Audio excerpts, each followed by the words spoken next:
गांव वालों, सुन लो, इस बार सरपंच मैं ही बनूंगा। जो मेरे सामने खड़ा होगा उसकी मैं खटिया खड़ी कर दूंगा।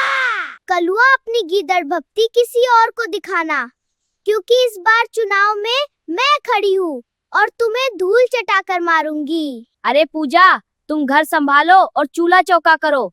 ये सरपंच का काम मर्द का है। तुम चुनाव लड़कर अपनी बेइज्जती मत करो। आज की औरत चांद पे पहुंच गई है, तुम चूल्हे में अटके हो। मैं जीतकर तुम्हारी ये पुरानी सरपंच वाली कुर्सी छीन लूंगी। मेरे साथ गांव के सारे लफंगे लड़के हैं जो मेरे एक इशारे पर कुछ भी कर सकते हैं। तुम्हारे पास क्या है? मेरे पास गांव की सारी औरतों का बेलन गैंग है। अगर उन्होंने बेलन उठा लिया तो तुम्हारे सारे लफंगे दुम दबाकर भाग जाएंगे। अरे जा, तेरी बेलन गैंग से मैं नहीं डरता। मैं तो शेर हूँ। शेर और शेर कभी गीदड़ भपकियों से नहीं डरते, समझी? शेर तो सर्कस में नाचते हैं, तुम तो बस एक भीगी बिल्ली हो जो मेरी एक डांट से ही कुर्सी से नीचे गिर जाओगे। ओए पूजा, तू मुझे गिरता हुआ देख के ज्यादा हंस मत, क्योंकि जब मैं चुनाव जीतूंगा तो तुझे इसी घर से बाहर निकालूंगा। निकालने की बात तो बाद में करना, पहले खुद खड़े तो हो जाओ। कलुआ, तुम्हारी तो खुद की टांगे डर से अभी कांप रही। ओए पूजा, मेरी टांगे नहीं कांप रही है, ये तो गांव के लड़कों का जोश है जो मेरे साथ खड़े होकर मुझे चुनाव जिताएंगे। जोश नहीं, ये तुम्हारा खौफ है। और तुम देखना, जब गांव की औरतें वोट डालेंगी तो तुम्हारी ये मुछ भी नीची हो जाएगी।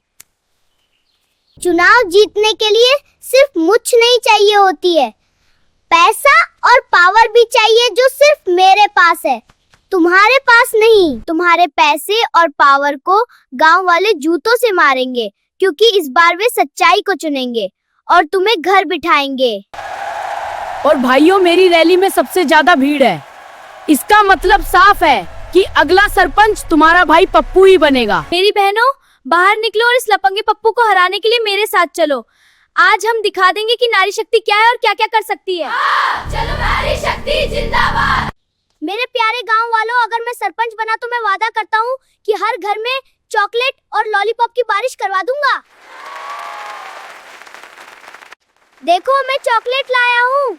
इसकी झूठी बातों में मत आना। ये चॉकलेट नहीं देगा, बल्कि सरपंच बनकर यह तुम सबका दूध और सेरेला खुद पी जाएगा। ओए छोटे, चुपचाप मेरे नाम की पर्ची डब्बे में डाल दे, वरना चुनाव के बाद तुझे एक भी टॉफी नहीं मिलेगी, समझा? शर्म करो कलुआ, तुम मासूम बच्चों को लालच देकर वोट मांग रहे हो। यह बेईमानी है। अरे पूजा, ये रिश्वत नहीं है, ये तो मेरे नन्हे समर्थक के लिए एनर्जी बूस्टर है, ताकि वो जोश में आकर सही जगह ठप्पा लगा सके। झूठ मत बोलो कलुआ, तुम्हारी ये नकली एनर्जी वाली बातें अब कोई नहीं मानेगा, क्योंकि गांव के बच्चे अब समझदार हो गए हैं। पूजा, वोटिंग खत्म हो गई है, मेरी जीत पक्की है। तुम रोने की तैयारी करो, क्योंकि सरपंच तो अब मैं ही बनूंगा। ज्यादा खुश मत हो कलुआ, जब डब्बा खुलेगा तुम्हारी हेकड़ी निकल जाएगी और तुम बहुत बुरी तरह से हारने वाले हो। अरे पूजा देखो, डब्बा खुल गया है। अब तुम अपनी हार का तमाशा देखो, क्योंकि सारे वोट मेरे ही नाम के होंगे। पहले डब्बा तो खाली होने दो कलुआ, तुम्हारी किस्मत फूटने वाली है, क्योंकि गांव की औरतों ने मुझे ही वोट दिया। देखो, पहली पर्ची पर मेरा ही नाम है और गांव वालों ने बता दिया है कि उन्हें तुम्हारे जैसे लालची सरपंच की जरूरत नहीं है। यह पर्ची झूठी है और तुम बेईमानी कर रही हो। एक पर्ची से कुछ नहीं होता, अभी पूरा डब्बा भरा पड़ा है, समझा? ये देखो, दूसरी और तीसरी पर्ची पर भी मेरा ही नाम लिखा है। अब तो मान लो कि तुम ये चुनाव हार चुके हो। चुप रहो तुम, जरूर तुमने इन बच्चों को डराकर अपने नाम की पर्चियां लिखवाई है। मैं अभी पुलिस को बुलाकर ये सच बता दूंगा। हाँ हाँ, बुलाओ पुलिस को।